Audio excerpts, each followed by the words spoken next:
So what motivated you to write this book, especially the gap between your first book, which was written 8 years back, on Ramana Maharshi's Moksha, and this book which you've currently published? What motivated you? Because if it took 8 years, there should have been a very compelling reason.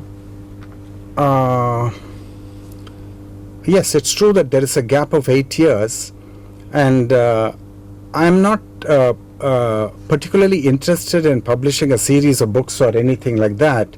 That is not even a wish with me. But I was working in the field of Vedic astrology, and the fruit of that work is Sri Ramana Maharshi's Moksha. And then it so happened that my life went into another domain, which is the domain of moksha per se, not with Jyotish, not connected to Jyotish, but from the spiritual spheres of dharma and moksha. And that happened as a very natural thing, almost as an evolutionary development. And I would say that just as we breathe, just as the body breathes and the heart beats and the sun rises in the morning and sets in the evening, in the same way I wrote this book. So it's something extremely natural. It was unpremeditated and without a single design. It's when I was very young. I'm going back now to 1970. J. Krishnamurti was invited to the IIT Madras, and he spoke in the open air auditorium. And somebody asked the impertinent question to him, "Why do you speak?" And then Krishnamurti was so spontaneous. Krishnamurti said, "Just as you would not ask a flower why it blooms, don't ask the speaker why he speaks." Beautiful. Now, I'm on that wavelength. Okay. Moving on, because you've written the book. So, according to you, in the current generation of people, what do you think is their greatest challenge or impediment in the way we live our life?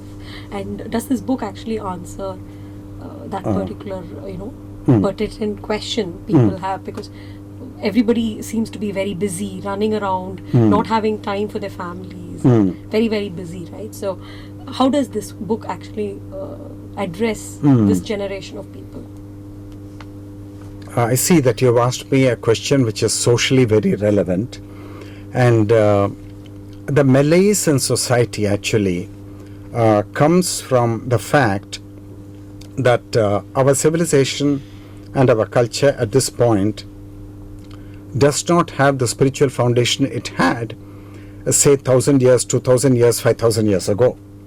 5,000 years ago, children went to the ashram of a guru and guru patni and were there at their feet for 14 long years, and that helped them to absorb the spiritual values and spiritual outlook on life, and that was a kind of preparation for meeting life head on after 21 or 25.